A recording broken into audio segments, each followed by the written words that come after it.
All right, we are back here on the podcast doing this thing I did not want to have to be doing here, where we're having our legal correspondent be the main guest of the week. But Major League Baseball has done this to us. We have no CBA, so we have a lockout in effect.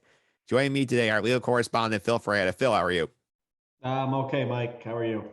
I'm doing all right. I mean, the week and a half of offseason we had was pretty fun. I mean, I got to see some enjoyment. I know you didn't get as much out of the Yankees, but it was something. Yeah, I guess we could start with the good for you and the bad for me. The Steve Cohen has arrived. If your listeners remember when we were talking about Steve Cohen taking the job, I said that this was going to be the concern of other owners, was he was going to come and just throw his money around, and that's what he did. Yeah, he did. Max Scherzer's here. They got three more players. They might get more after the lockout's over. Yankees, though, I mean, what are they doing? It's We're going to touch on this with the lockout stuff because a lot of it overlaps, but the Yankees they're cheap now. There's no other word for it. They're cheap. And I know that is probably shocking to the average casual baseball fan. You think of the big bad Yankees, but let's face it, Mike, they don't go over the luxury tax anymore. Their payroll is about the same as it was in 2005. So all those years later, you would think their payroll would go up. The average payroll in baseball has gone up a lot. I think it's almost doubled, and the Yankees has stayed the same. They're not going to go over that tax, and that's what they're going to do. They're going to sit pat and not go over the tax. Maybe there's the trade market. Maybe they'll try and make a move there, but everything the Yankees do is designed to stay under luxury tax. Yeah, for sure. Now let's get to why you're here, which is this lockout. And you had the flurry of activity. I think over $1.4 billion spent on free agent contracts. It's all ground to a halt now. The owners locked out the players last night. So let's start the mechanics here. Why did the owners do this? So we told me and you both told the listeners that this was going to happen a year and a half ago. So I'm not surprised at all that it actually did happen.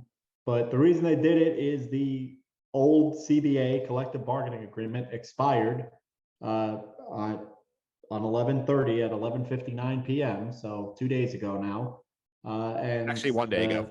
or one day ago, rather. Yeah, it expired a day ago, and the owners, that's their move as a labor tactic, is to lock out the players. By doing that, they put some additional pressure on the players. Nobody's going to get paid. Nobody can go use the facilities over the off season.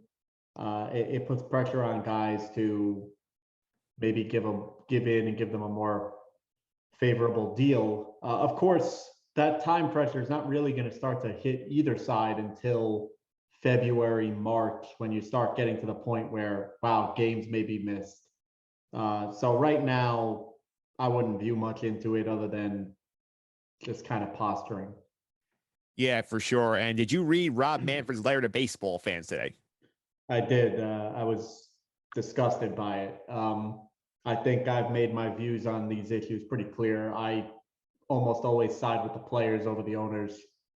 And for Manfred to just act like they're acting in the best interests of the fans and the small market teams, it's a joke. They're acting in the best interest of their wallets. Yeah, I'll read an excerpt from the letter here. I'll link to it in the show notes here. And this is the section I think is interesting, the wording here. Despite the league's best efforts to make a deal with the Players Association, we were unable to extend our 26-year long history of labor peace and come to agree with the MLBPA for the current CBA expired. Therefore, we have been forced, keyword there, forced, to commence a lockout of Major League players effective at 12:01 a.m. Eastern Time on December 2nd. I want to explain to you how we got here and why we have to take this action today. Simply put, we believe that an off-season lockout is the best mechanism to protect the 2022 season. We hope that the lockout will jumpstart negotiations and get us to an agreement that will allow the season to start on time. This defensive lockout is necessary because the Players Association's vision for Major League Baseball would threaten the ability of most teams to be competitive. It's simply not a viable option. From the beginning, the MLBPA is unwilling to move in their starting position, compromise, or collaborate on solutions. So I think the interesting word there is the fact that they are claiming that they were forced to do this when in real reality they were not. Well, no, they weren't forced to do it. They could have made a deal, but I do agree with Manfred that if you can't reach a deal, the lockout does make the most sense. It does put some pressure on both sides to actually get something done and not miss games. But no, that they were not forced to do it. And I'm sure later in the segment we'll get into some of the specifics about what they're actually fighting over. Yeah, for sure. And before we dive into what this instant expiration, I did pull some clips from the Rob Manfred press conference this morning. ESPN did not carry this live. They shared Stephen A. Smith ranting with the Cowboys at 10 a.m., but MLB Network had it. SNY got the audio online. So here's your first clip from Manfred. Talk about the idea of the economic leverage that you were discussing. Look, it's part of the theory that underlies the National Labor Relations Act, right? People need pressure sometimes to get to an agreement. Candidly, we didn't feel that sense of pressure from the other side during the course of this week. And, the only tool available to you under the act is to apply economic leverage. So what do you think about that?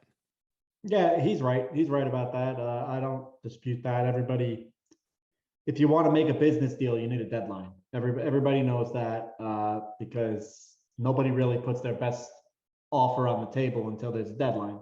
And that is the way that the NLRA, the law he referenced, that's how it's structured, that you can put some economic pressure on the other side to get a deal done. So I think he's right about that. It's a shame that they had to get to the lockout because obviously they've been negotiating this for years now, but without a deal, a lockout does make the most sense.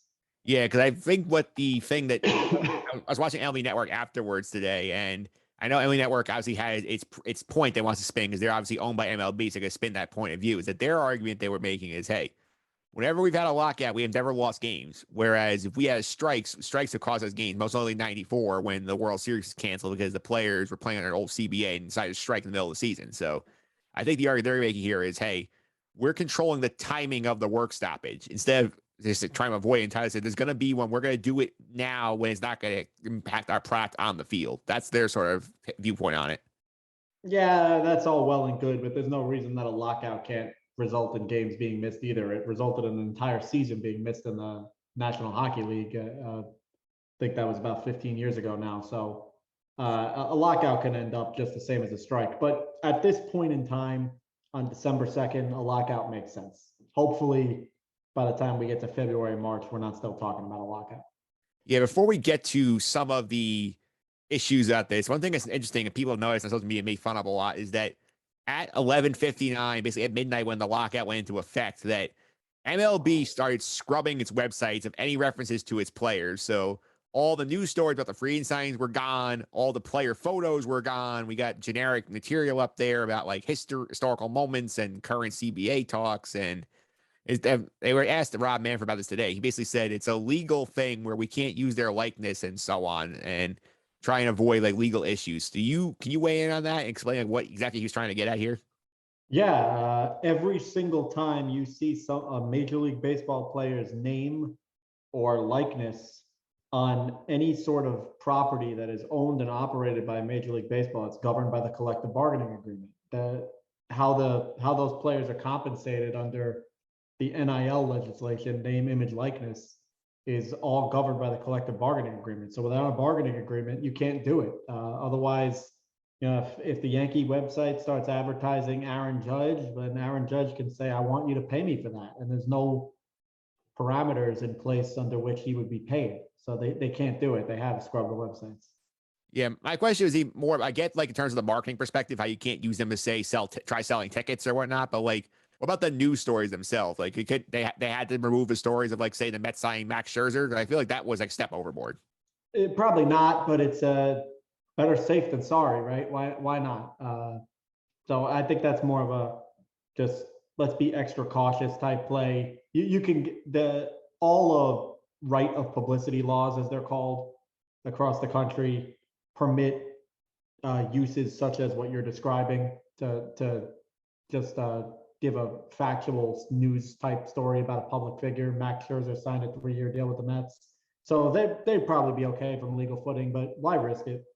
Just get everything in order. I understand what the league's doing there. Yeah, I think also the way they did it is backfire also. As long as you're not a big Twitter guy, but a lot of players on Twitter have now changed their profile photos to the blank player image that's on the website. It just tries to show you that they're all in right now on their position. So this tactic may not have worked as well as the league was hoping. Yeah, look, that's to be expected too. The union's going to stand strong. Not, to me, all that stuff is kind of just posturing and childish at this point. What I want to see is when it's February, when it's March, is Max Scherzer changing his profile picture, or is he showing up for his $43 million? That's when you really start to talk turkey. Right now, this is all kind of for show. Yeah. Let's get to some of the issues that the league and the players are sorting through, what they can't seem to agree on here. We'll start out with the whole angles of service time, free agency, that stuff. I want to start out with probably the most ridiculous quote of the day from Rob Manfred. He's asked about free agency in the press conference. So here is his response about free agency. Let's take 5-year free agency. I think that we already have teams in smaller markets that struggle to compete. Shortening the period of time that they control players makes it even harder for them to compete.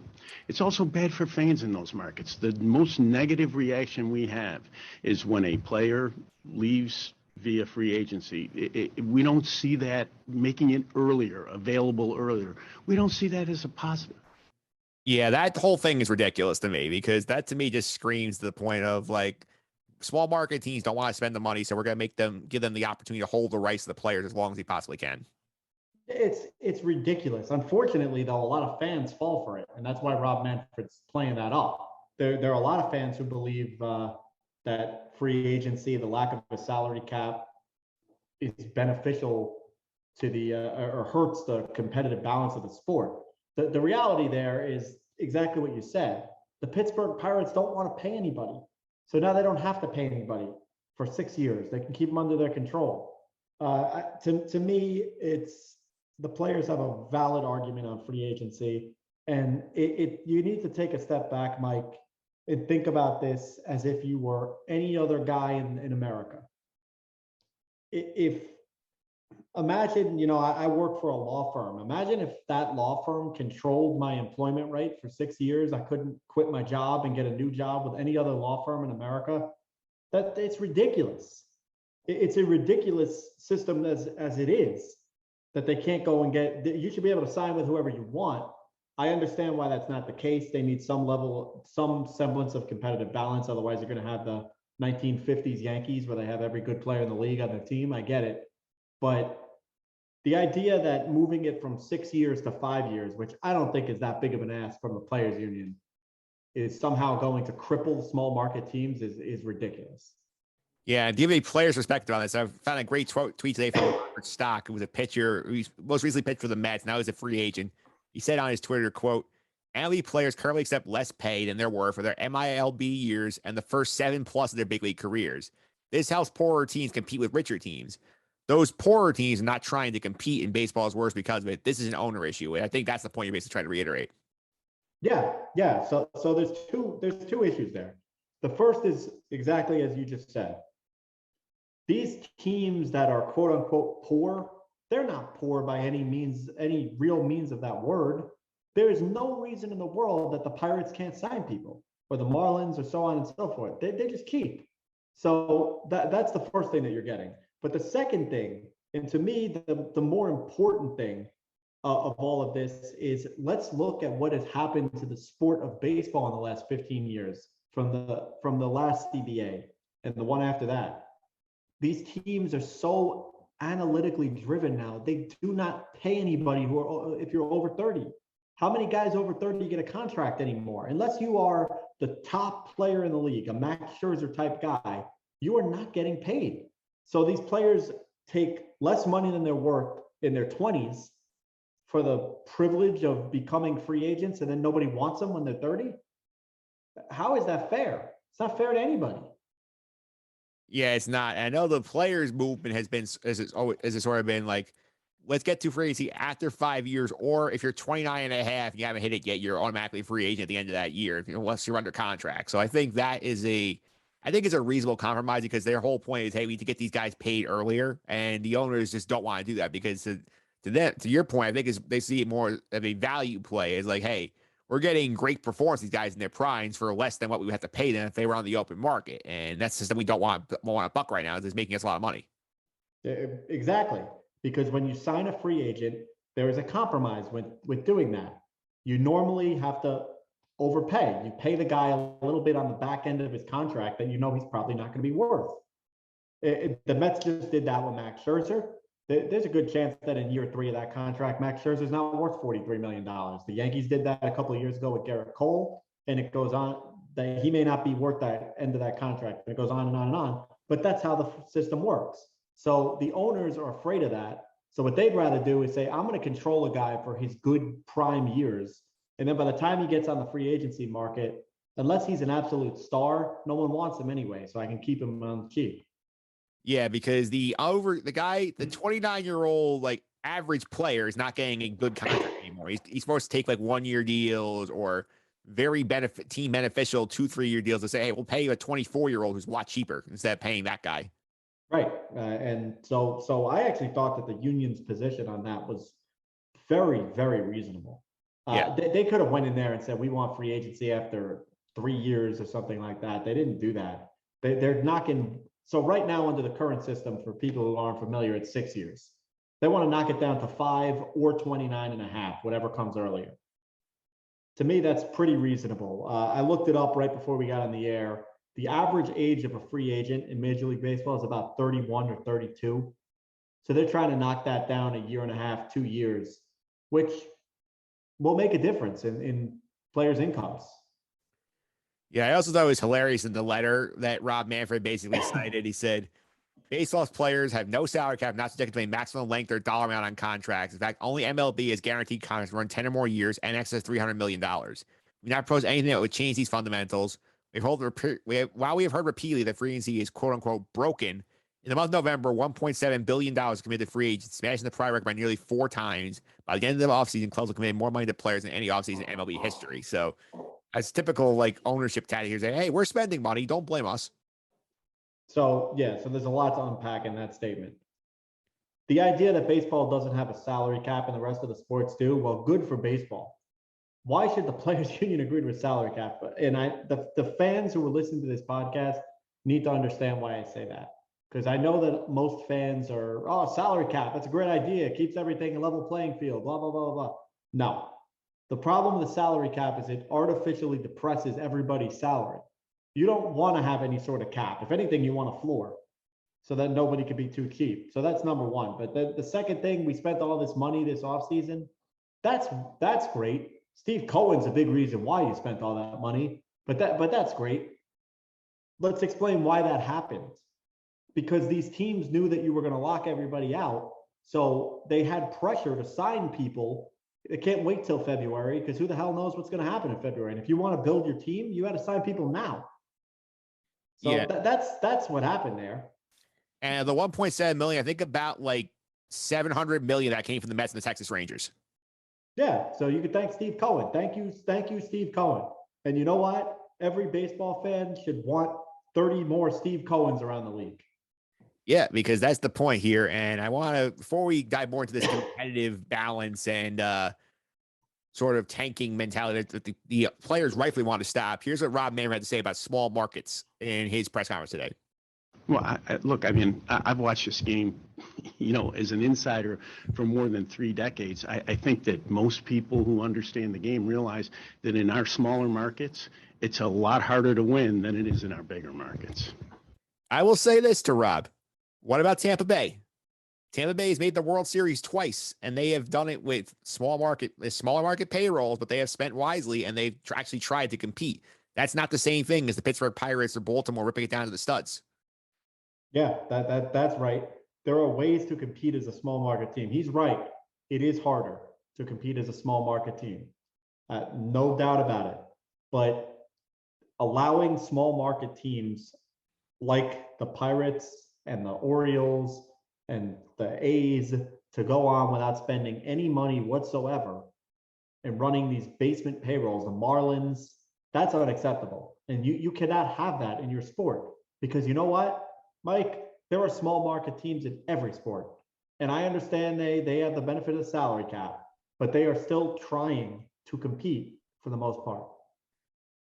Yeah, that is true. And I think let's talk about this. A couple things sort of blend together here, which is the combating tanking and the luxury tax. Because one of the other proposals we heard from the league was that they were going to raise a salary floor to about $100 million, but they were going to drop the luxury tax barrier down to 180. I think recently they counter where they said the luxury tax would start at 214 or something like that and get to 220. But the idea here of the floor, I think, is bothersome because that's just making owners who actually just putting money in their pockets actually spend the money, as opposed to having a system that's compelling them to do it on their own. Yeah, so I like the concept of a floor, because I'm okay with that, because it forces you to at least spend some money, and it's going to get people more money. The problem is if you drop the tax, you're really suppressing salaries. Then you essentially are creating a salary cap. You're creating a soft salary cap, almost NBA-like, if you do that. So I think, if I read it correctly, and you correct me, I believe the union's proposal actually just ditched the floor altogether. It Yeah, I said think that we're just going to go with a higher tax, which I think makes the more sense from the union's perspective.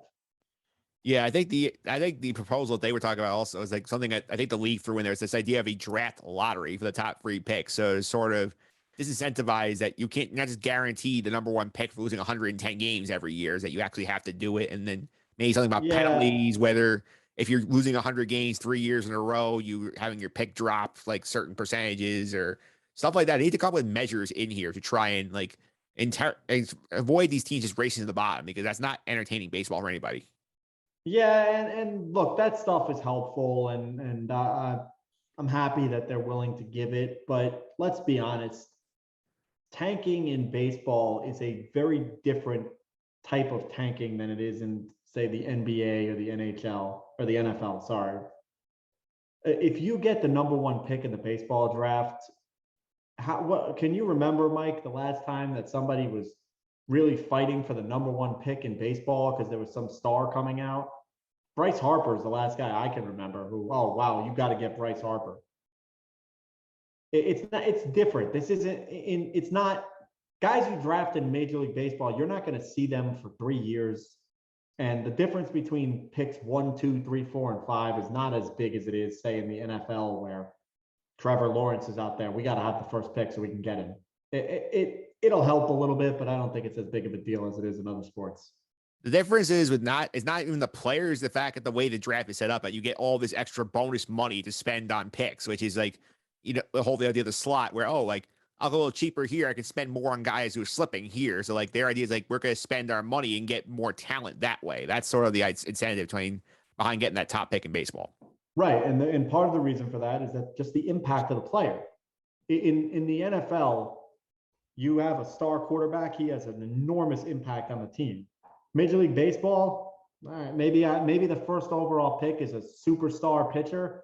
He's not going to have that big of an impact on my team. I need to surround him with other players in order to be successful. So you have to allocate the draft slot bonuses, as they call them, to make sure that you get people. Plus, you have the whole situation of high school kids. Are they actually going to sign, or are they going to go to college? And you got to entice them to sign. So I'm happy that the league makes that concession, and I think the union will take it, but it's not a major concession by any means. The other thing that was interesting on this topic before we move on is the whole idea that the Players Association want to eliminate $100 million of revenue sharing, which they basically their position is they feel like that this money is not being spent on big league talent, it's just being put in the pockets of some of these owners, like in Pittsburgh or in Oakland. And I think that's an interesting way to just sort of incentivize, like, hey, like if you're not going to spend it, we're not going to give it to you. And then the owners are going to go, wow, we need this money to survive, and we're not like they're crying poverty. They can sell these franchises anytime they want. So I think that's also an interesting thing that sort of rattles some feathers in those negotiations. Yeah, I agree with the union on that. This came out a few years ago. The Pittsburgh Pirates turn a bigger profit than the Yankees year after year, at least on baseball operations. Not the Yankees are able to play those shenanigans because they don't include Yes, and the Yes networks where they really make their huge money. But The Pittsburgh Pirates turned an enormous profit. And the reason they do is because they keep a low payroll and they take the revenue sharing money and they put it in their pocket. And then they say that they're using it for scouting purposes and player development and bullshit like that. Sorry, I don't think I'm allowed to say that. Bull crap like that. So that's yeah, I think it's smart that the league caught on to that. Yeah. Well, we'll see what happens with that one. I think the other interesting thing that's staying around right now is the whole expanded playoff idea, which the owners are dying to shove in this thing, regardless of whatever happens. They've been pushing 14 for a while. They went back to the whole, oh, the top seed gets the bye. We're gonna have the TV special where the teams pick their opponents. The players kind of say, okay, we'll give you 12 teams. We're gonna realign the divisions, so it's gonna be 8 in one division, 7 in the other, to make it more evenly distributed for the playoffs. So I think that scenario. I think we're going to get expanded playoffs, but I think it's a very dumb idea of the sport as a whole. So we talked about this, Mike, about why expanded playoffs are bad for players. And again, it's counterintuitive because you would think, well, then more players get to play in the playoffs. The problem with expanded playoffs is that, again, it allows teams to strive for mediocrity. Because if you're talking about half the league makes the playoffs, like the NBA, I can win 81 games and I'm going to have a playoff spot. So why would I make that extra $10 million signing to bring in that extra bat to maybe move me from 81 to 91? I don't need to do that anymore. And that's the problem. You're going to water it down. And Mike, you and I have talked about this. This is kind of separate and apart from the whole lockout thing. But this idea that we're going to have a show where you get to pick who you want to play is just complete. It's comical, just comical nonsense. That's another that is so clearly designed to give an ESPN bidding war to try and get ESPN to pay them to televise that nonsense. I don't like that. I just seed everybody and play the playoffs. Yeah, they just want extra money because they have all this contract signed from the 2020 year when they had the eight series in the first round. They wanted to capital any opportunity for a cash where they could take it. Yeah, and the players understand that they're probably going to have to give a little bit on that, and playoffs are playoffs, so I guess that's a little extra revenue for everybody. But you need to be careful with that. The players need to be careful to not water it down too much. And the other thing, Mike, just from a baseball perspective, baseball is the kind of sport where the best team doesn't always win. In fact, the best teams win, 60, 65% of their games over the course of a season. So the more teams you bring into the playoffs, the more 85 to 81 win teams you're going to have winning the World Series. Did we really want that? I'm not sure. Yeah, I'm not sure either. And I think the other thing that's going to be a lot at this point, universal DH is coming. It's a matter of when it gets put in the deal. But I think that's going to be pretty much a guarantee. And the players will take that as something because that's 15 more highly paid jobs going to the National League. Yeah, the owners they lost that one. If there's anybody out there who wants to see a pitcher bunt, I'm sorry, because I don't think you're going to be able to see it in any baseball league across the world, but certainly not in Major League Baseball anymore. They're going to lose that one. You're going to have a universal DH. The owners caved on it. And part of the reason that the owners caved on it is, let's be honest, do you think Steve Cohen wants to see Max Scherzer and Jacob deGrom swinging a bat?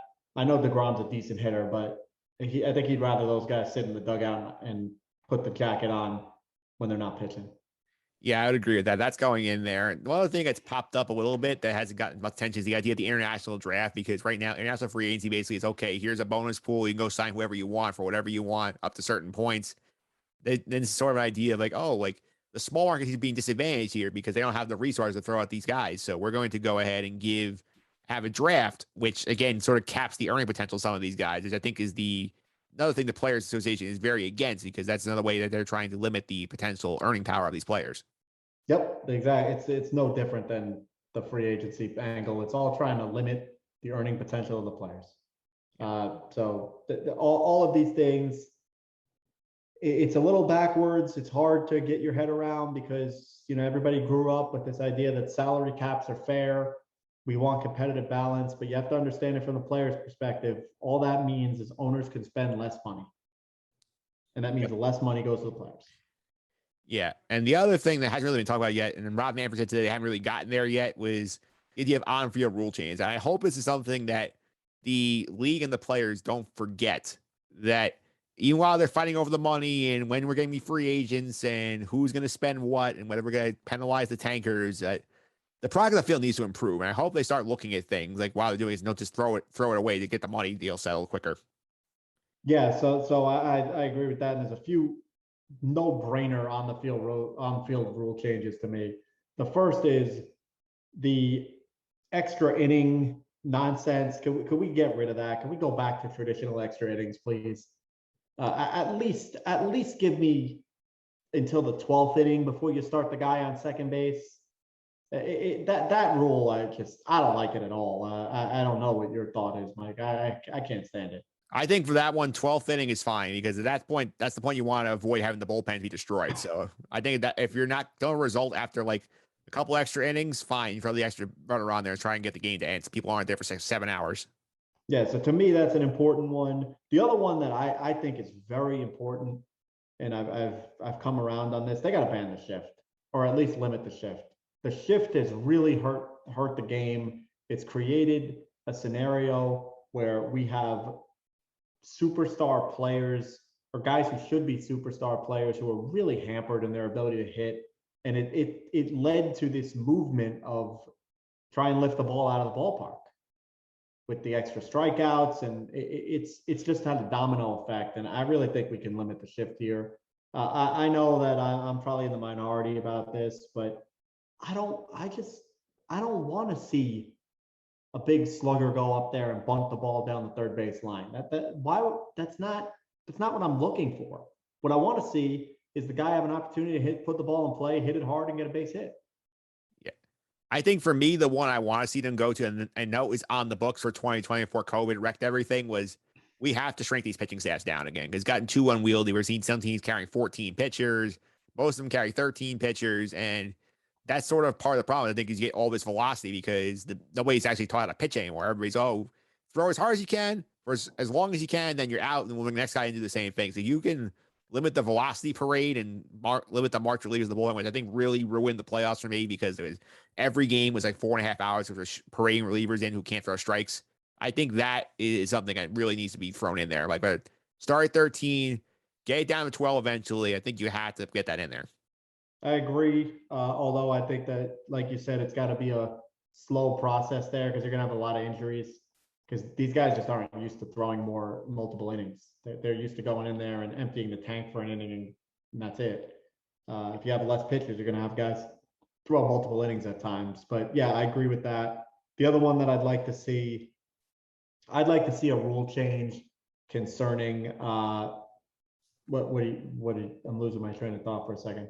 I'd like to see a rule change concerning not only the shift, but the amount of time that players can take between pitches. I think I'd like to see that rule get enforced a little bit more. And the other thing that I really think baseball needs to start exploring is and I know they're doing this in some of the minor leagues, it might be time to go to the robotic umpire behind the plate. The ball and strike calls that we saw in postseason are it's just awful. It's awful to see games lost on that. But yeah, those I think are less likely. The ones that I think are more likely, I think there's a real chance that something's going to happen on the shift. I really do. I think the pitcher thing, I think they're going to start at 13 and say, hey, in 3 years, we're going down to 12. Be ready. Yeah, the pitcher thing I could see. Give me the shift. I think that's probably a bigger ask. The universal DH is coming. And can we figure out the baseballs? Yes. Can we just use the same damn ball all season? Why do we have to change the ball every damn year? I don't get it. Yeah. Figure out the baseballs and figure out what kind of grip the pitchers can use for the baseballs too, by the way. Yeah, that's important. That's a very big deal. Just it doesn't make sense to me. It's the only sport where I see this. I don't know. Maybe I'm missing it, but in the NFL, are they talking about we change the footballs in the middle of the season? No. Basketball, it seems like they use the same basketball every game. How come baseball, they're changing the balls in the middle of the season? Yeah, I don't get that one, but let's get to the point here. We got with most of the issues here. We know they're not going to talk much this month because with the holidays coming up and there's still some bad blood from these negotiations, the one on the day before lasted about like half an hour at best, and they're gone. I think we're not going to see much talks happening until January, be my guess. Like, at what point should we be concerned if there's not a deal? I'd be concerned if there's not a deal by the middle of February. I'd be very concerned if there's not a deal by the start of spring training. Yeah. That's my, and you're right, that nobody's gonna talk this month. This month is gonna be just a lost month. They'll probably start up negotiations in earnest after New Year's. And you want to see a deal by the middle of February at the latest. And if there's not, I'm gonna be concerned. And then if there's not a deal by spring training, then you're starting to talk about, are we gonna miss games? Yeah. I think honestly with them, I think that's the time. I think like February 1, if they're not making any progress, then you start worrying about it. And then like I get they lap a week off spring training, but the issue there is like that's where some teams start making the money. Is right now nobody makes money because nobody cares because it's January. That's happening in baseball. Like cancel winter meetings, who cares? You can not do that stuff. But the second you start losing spring training gates and teams don't have spring training games the last week of February, then the money starts getting altered a little bit, and that could lead to more problems. Right. So the little history then, if you go back to the 94-95 strike, that's when things really started to heat up. Because once you get to the spring training, that's when there's money. And now all of a sudden, if Max Scherzer doesn't show up for spring training, there's no $43 million in Max Scherzer's hand or whatever his port, it gets paid out over the course of the year. But he's not making his money. And more importantly, probably, are some of those guys who are lower down there who really need the money. Now, the union says that they're prepared. They've got a war chest. That's what they called it. And they're going to support their players if they have to. But that's when you start getting people across the picket line. It's a lot easier said than done. Right now, it's real easy to stand union strong. It's harder when the money is not being paid to you and you need the money. Yeah, and there are some horrible stories about the so-called scabs of the last strike. Health insurance being used as leverage to get them to show up and cross the picket line and stuff like that. And you don't want to get there. Yeah. Plus the owner's side too. They're gonna start especially the ones who this is their livelihood, where they're making their money off of this. And the second you're not able to sell those tickets and you have to offer people refunds, then you're gonna start seeing little urgency on their side, starting to get things done. Yeah, Hal Steinbrenner is quick to tell everybody that unlike every other owner in baseball, his business is baseball. That's it. The Yankees have the Yankees. So yeah, Hal Steinbrenner, he doesn't want to the Yankees did lose a lot of money. The COVID situation, I think, plays in here too, Mike, because a lot of these owners lost a lot of money in 2020 over what happened with the shortened season. I don't know if they can withstand another shortened season. I think it actually gives a little leverage to the players. And then you also have a guy, Steve Cohen's the one who's interesting to me, because Steve Cohen has enough money that he doesn't really care about the money.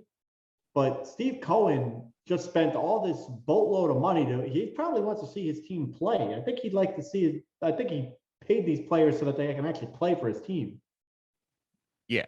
I think also one thing to factor in here as well is like you mentioned with the COVID year, a lot of guys lost money, whether it's the players who lost over half their salaries for the year. The owners lost all the ticket revenue here.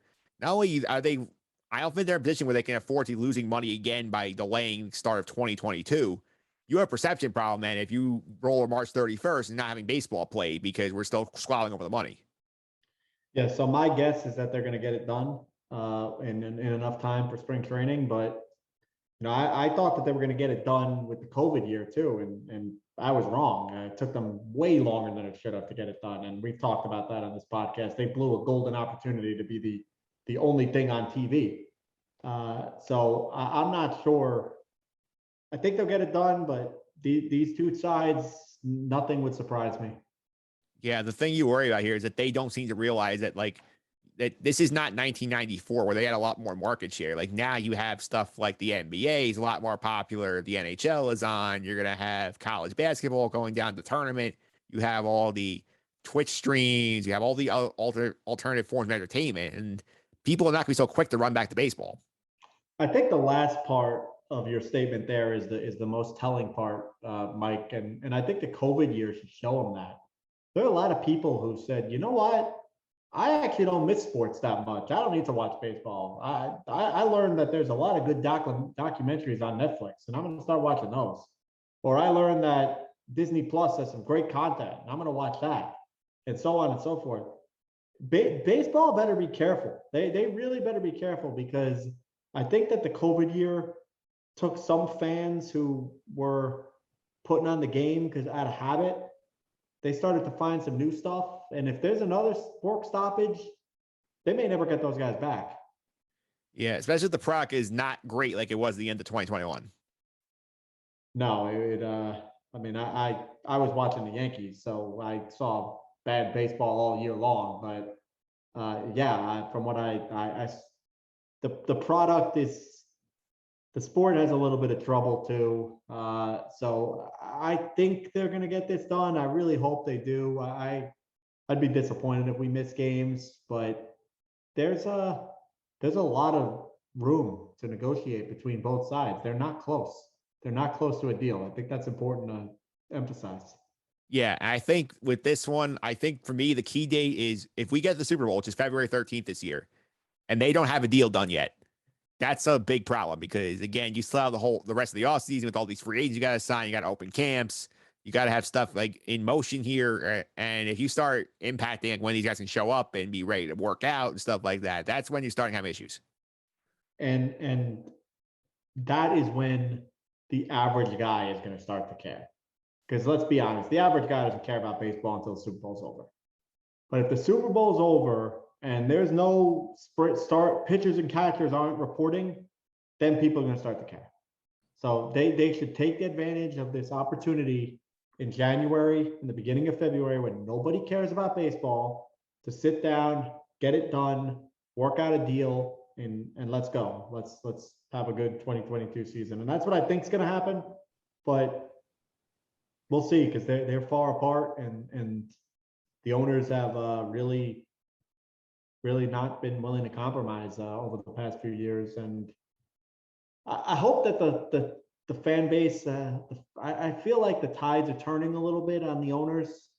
I think that historically, fans supported the concept of salary caps and things of that sort, but I think the tides are starting to turn a little bit, and I hope that continues. Yeah, the millionaires versus billionaires narrative hasn't been tossed around nearly as much at this point, where it usually is at the start of a lockout. Yeah, and I think part of it is Steve Cohen. I hate to sound like I'm just wax poetic about Steve Cohen, but I am. The fact that he came in there and I think he showed baseball fans, especially here in New York, oh yeah, this is what the New York teams used to do. They used to just buy people because they want them. Yep. This is fun. I mean, as a Met fan, I just have to imagine that you're just on cloud 9 after the Wilpons to see just a total 180. Oh, for sure. Let's hope that this gets done. Let's hope that we're not sitting here in February talking about why they don't have a deal yet. So, Phil, thanks for all the time. I really appreciate it. I'm sure we'll have you back on like as the situation warrants, as more updates come through. Yeah, absolutely, Mike.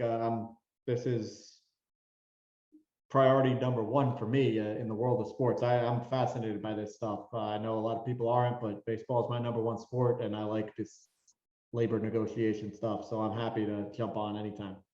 Thanks again, Phil. I really appreciate it. Thank you.